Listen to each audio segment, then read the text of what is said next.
very interesting. I mean, obviously, a lot of interesting things happened in 2016, and we had a sort of best of times, worst of times, and unfortunately, the worst of times has continued. We have this, this really disgusting guy as president. But the sort of from a political perspective, I mean, obviously, we had Bernie Sanders, making the actual case for why we need national systems of delivery, and why essentially, yes, we need to have massive progressive taxation to fund these things in sort of a kind of basically just a kind of basic, obvious, muscular case for social democracy. And that, certainly caught fire, obviously, particularly with young people. And then Donald Trump, and this is where it seems to me we're at we're at an enormously dangerous point, right? Because Republicans control all the levers of power, and because people like, the Koch brothers, it's like they really are, and they're just, zombies for their tax, giveaways. And that's all they care about. And every other kind of metric of public well-being is obviously irrelevant for them in terms of their just sort of endless quest to give themselves more things. But Donald Trump, and this is where we can make, I think, those neo-Nixonian arguments, or call him like a dum-dum Nixon, credible, because, he fused together robust, racism, misogyny, xenophobia. We know that. He leveraged that. He stopped speaking in subtext like other Republicans, and he kind of did the robust white identity politics that drives the Republican base. And then he fused it with an actual, at times, not specific, but kind of general and atmospherically honest appraisal of things like the behavior of Wall Street. He promised not to touch Medicare and Social Security. He promised not to have, top-end loaded tax giveaways like Republicans usually propose. And, what's interesting is that even now as president, obviously he's, fusing his racism with basically just an attempt along with Congress to do a Koch brothers and other, corporate giveaway agenda. But he still has an instinct to at least lie about this.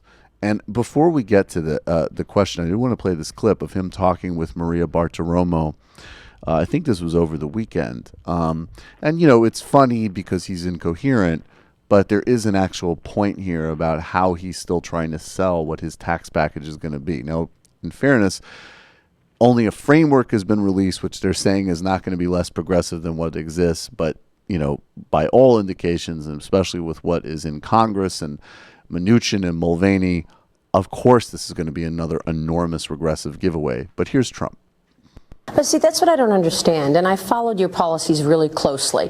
The state and local income tax deduction elimination, you take that away, and then you go to a fifth bracket or a fourth bracket, however you want to say it, and you get a higher rate for the top earners. Right. If the top earners pay 80% of the taxes, why are you so afraid to cut taxes on the top earners? I think this, look, I am very happy with the way I've done prior to this in my civilian life, all right? This is not about other you. People. Well, it's about me representing rich people. Let's say representing, being representative of rich people. It's very interesting to me. Bob Kraft was down. He was very nice. He owns the Patriots. He gave me a Super Bowl ring a month ago, and he left. And shook his, right? Which was very nice. Yeah, that's right. But he left this beautiful ring, and I immediately give it to the White House, and they put it someplace, and that's the way it is. But he said to me, he's a good man. He said to me, "You have to do us all a favor. Give the tax decrease to the middle class. We don't need it. We don't need it. We don't want it. Give it to the middle class." So there you have it. He's still framing this, even though obviously the agenda is to have a massive giveaway. But I think what this reveals as an opportunity, and where your piece comes in, is that at the very least now, and especially, and this is still incumbent upon the Democrats or the broader center left to actual left, to once and for all really get that taxes are a political issue. They're not a technocratic one. They're not a managerial one. It's a decision about what society we have. And the fact that Donald Trump is still doing this, and the fact that there's at least a need to pretend on some level, maybe at least means that the ideological blinders are coming off to some degree generally, and there's an opportunity to seize that moment and say, we need to tax the top end, not because it's moral or even because of a kind of vague Keynesian case, but because this is the only way we're going to basically have a functioning democracy with universal benefits that match the needs of our time? I would go further than that. Yeah. I think it's the only way that we're going to have a functioning economy that actually serves up a decent standard of living. And I think that in part because of the programs that progressive taxation can finance. But I think, moreover, it's about deconcentrating power in the economy. And a huge swath of our economic problems are due to the concentration of power both across firms, that is to say the biggest and most powerful firms taking market share and taking customers and profits from less powerful competitors, and within firms, that is to say shareholders and executives being able to run these enormously powerful firms how they see fit, which is to say getting as much money to the top as possible. And the crucial thing that progressive taxation can do is that it can redistribute power in the economy. And this is what I think has been missing from the center-left's tax ideology, insofar as it has one, is that there's a few elements of it, among them we need to make sure that the government has enough money and it doesn't run a deficit. There's we need to pay for programs that benefit you and your family, like Medicare and Medicaid. That's certainly true, but there has been this unwillingness to take on what the Republicans intuitively understand, which is to say that taxes fundamentally shape how the economy works. The Republicans just have to be completely wrong about how they do that. It's not about cutting taxes so that rich people have the incentive to invest and that trickles down to everybody else. It's about raising taxes so the rich people don't have an incentive to steal from the rest of us. Right. And this was a crucial part of Roosevelt's economic ideology, and he didn't create it himself. It was a long tradition in the progressive and populist movements that led up to the New Deal.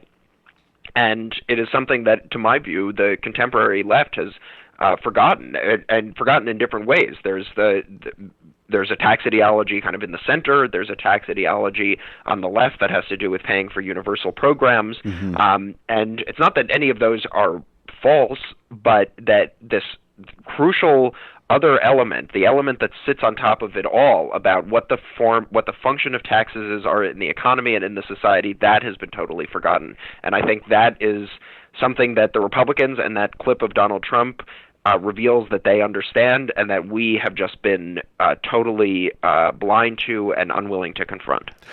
And as a final question, I mean, and that adds a whole other, like, even these moments when, say, like, because obviously Bernie Sanders is not making the full case that you're making, but I mean, he's, obviously sort of somebody in contemporary politics, he's at least making the universal programs case, which is just the beginning.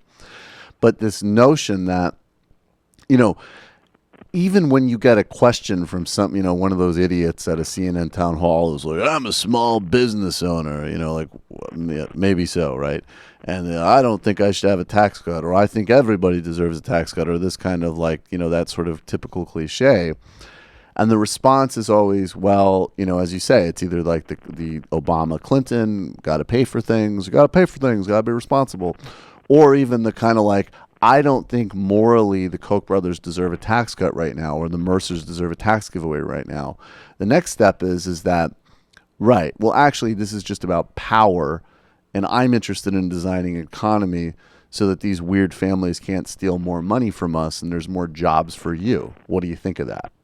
Yeah, that is exactly what I think. Right. I think that's it's a great message, and it has the advantage of actually being what people already think. I mean, I think right. when Trump made that comment to Maria Bartiromo, I'm guessing he had some political advice that said that this is what the people want to hear. And I can tell you, at least in that respect, he's absolutely right. I think if you ask people what their top priority is in tax policy, it is that the wealthy and powerful corporations should have to pay their fair share, because everyone intuitively gets that the way the economy is set up now, these powerful entities are able to wriggle out of their obligations and they fall on the rest of us. Right. And that ultimately has a decisive effect on what their incentives are in terms of running the economy either to the broad public benefit or to their own private benefit.